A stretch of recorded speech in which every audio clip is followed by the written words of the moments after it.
She said it like she was ordering takeout. I don't love you anymore. No warning, no fight, no tears, just 5 words. I remember standing there, wondering if I'd misheard her. I didn't ask why, didn't raise my voice. I just nodded once and said, "Okay." That was all. Rebecca looked almost relieved, like she'd been holding her breath for years, and finally exhaled. I walked upstairs, packed a small bag, and folded everything like I was checking out of a hotel I'd stayed in too long. I took only what I needed, some shirts, my toolbox, and the old travel guitar I hadn't touched in years. She didn't look up when I passed her on the way out. The driveway gleamed, and I could see her reflection in the kitchen window. She didn't move. I drove for 2 hours without knowing where I was going. By midnight, I reached a quiet town called Riverside, pulled over near a print shop with a "room for rent" sign in the window, and knocked. The owner, Mr. Whitaker, was an older man with a limp and a steady gaze. He looked at me, looked at the bag on my shoulder, and said, "You look like someone who needs a place to disappear for a while." He wasn't wrong. By morning, I had a small room above the shop, 1 window, 1 bed, and silence thick enough to breathe in. The next day, I found work at the public library stacking returned books. No one asked where I came from. No one cared. For the first time in years, I slept through the night. But I'd learned soon enough, silence never stays empty for long. 3 weeks passed before I heard from her again. It started with a text, just a photo of my old running shoes sitting by the back door.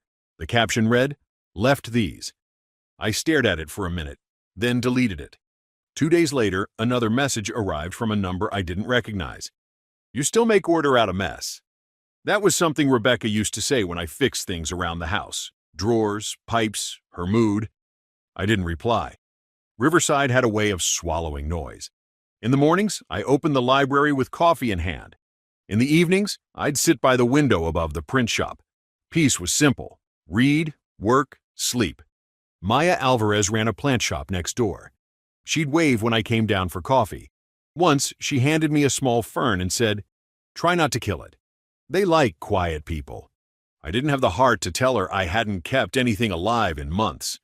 Then one night, as I locked up the library, my phone buzzed again. No caller ID, just a voicemail. When I played it, there was no voice, only the sound of a radio. It ended with a faint clatter, maybe a dish hitting the counter. I knew what this was. Not love, not regret, guilt. A week later, an envelope arrived at the library's back office, addressed in her handwriting. Inside were divorce papers, clean, formal, without a single note. She'd signed everything already: property, accounts, no alimony. It was like she wanted to erase me efficiently. I signed and mailed them back the same day. No hesitation, no message. For the first time since that night in the kitchen, I thought it was really over. I was wrong. Because letting go isn't always the same as being done. The first package showed up a month later. No return address, just my name written in small, neat letters. Inside was a handful of old memories I hadn't asked for. Concert tickets from our 5th anniversary, a photo strip of us making stupid faces, and the pocket knife I lost 3 years ago. No note, no explanation, just ghosts in a cardboard box. I left it behind the library's counter until closing time. Then I took it out back and dropped it in the dumpster without opening it again. That evening, as I walked up the stairs to my apartment, I caught the faint reflection of headlights parked across the street. A gray sedan, same model as hers. The engine idled for a few seconds, then drove off. I told myself it was coincidence. I wanted to believe that. 2 nights later, I got a message on my phone. Just one line, "You shaved." My stomach tightened. I had trimmed my beard that morning before work. No one saw me except the library staff, and none of them knew my number. I tore through my bag. That's when I found it, a tiny black disc, the size of a coin, sewn into the seam of my duffel, a Bluetooth tracker. My hands shook as I smashed it with a wrench. The sound it made was softer than I expected, like breaking a shell. After that, I started keeping notes, times, dates, what I saw, what I heard. I wasn't paranoid. I was paying attention. I stopped walking home the same way twice, changed the locks. Rebecca had filed the divorce, but it was clear she hadn't accepted it. She was living in the ashes, trying to drag me back in. And yet, I kept my distance from Maya. She didn't need to be part of this. But trouble doesn't ask for permission. It just keeps finding new doors to knock on. I came home one night and knew something was off before I even turned the knob. The door was cracked open. Not wide, just enough to show that it hadn't latched. I froze. Inside, nothing was stolen. Nothing broken. But on the counter sat a chipped blue mug. Rebecca's mug. She'd used it every morning for years. I hadn't seen it since the day I left. Next to it, the old kitchen timer ticked steadily, set to 11 minutes. Our marriage had lasted 11 years. I stood there listening to the sound, each click louder than the last, until it stopped. Then I noticed the photo on the floor. It was a picture of me and Maya taken outside her shop laughing about something. It had been printed recently. Someone had followed us. I called the police. Officer Helen Grant arrived an hour later, tall, calm, and half-interested. She looked around, took a few photos, wrote on her notepad.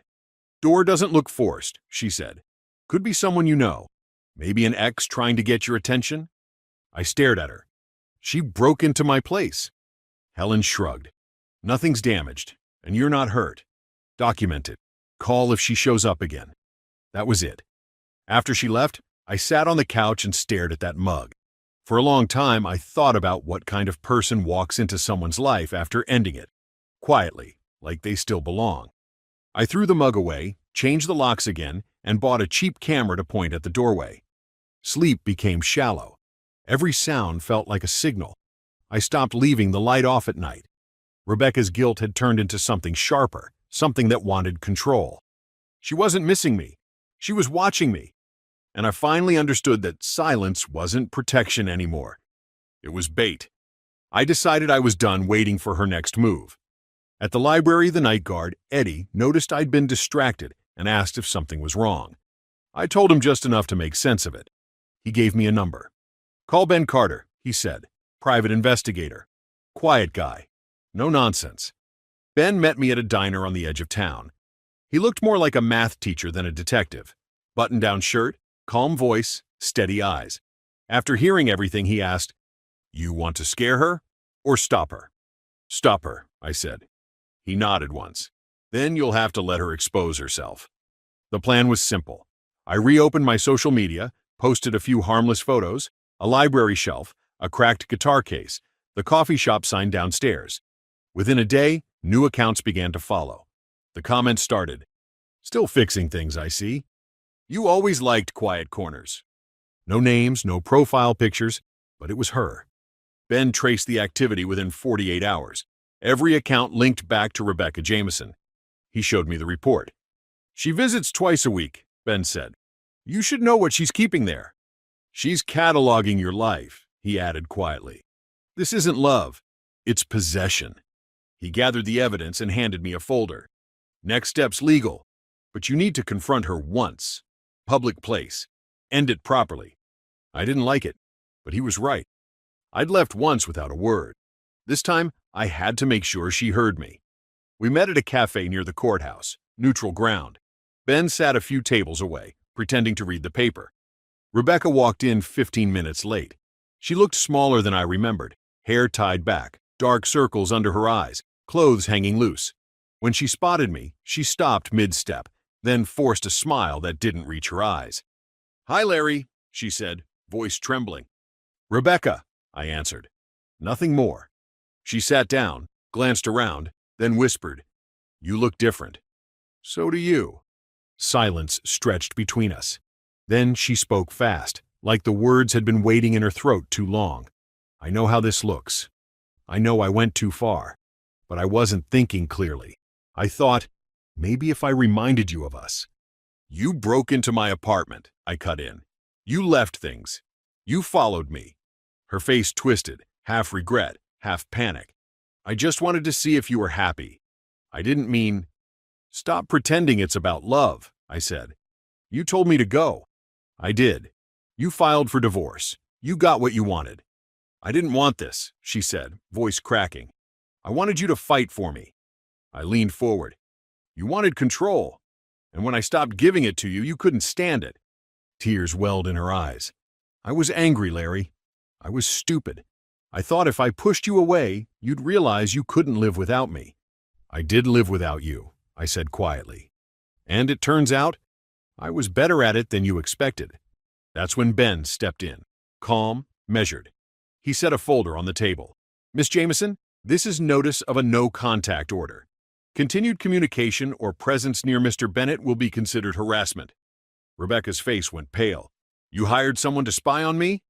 No, I said. I hired someone to stop you. She stood suddenly, chair scraping the floor. Let me keep something, Larry. Just one piece. I shook my head. You lost that right. Then she was gone. Ben watched her leave, then turned to me. You did the hard part. But deep down, I knew it wasn't finished yet. I hoped that meeting was the end of it. For a few days, it almost felt that way. No calls, no messages. Then a small padded envelope arrived at the library's front desk. No return address. Inside was a USB drive wrapped in tissue paper. Against my better judgment, I plugged it into the computer. The screen filled with short video clips, silent footage of me walking to work, unlocking the library door, sitting at my desk. All filmed from a distance. Nothing inside my apartment, but close enough to feel like a hand on my shoulder. Ben took the drive and handed it to Officer Helen Grant. A search warrant was issued 2 days later. They found her laptop, 2 cameras, and a notebook filled with dates, addresses, and comments about my daily routines. That same afternoon, Rebecca was brought in for questioning. I wasn't there, but Ben told me she looked exhausted, like the guilt had finally eaten through her nerves. She admitted to following me but denied breaking in. Said she only wanted to make sure I was okay. The judge granted a restraining order immediately. Mandatory therapy sessions followed. For the first time, I didn't feel anger, just relief. And, strangely, pity. Rebecca wasn't the woman who told me she didn't love me. That version had burned away long before she realized what she'd done. Maya noticed the difference in me. One evening she said, "You finally look like you're not waiting for something bad to happen."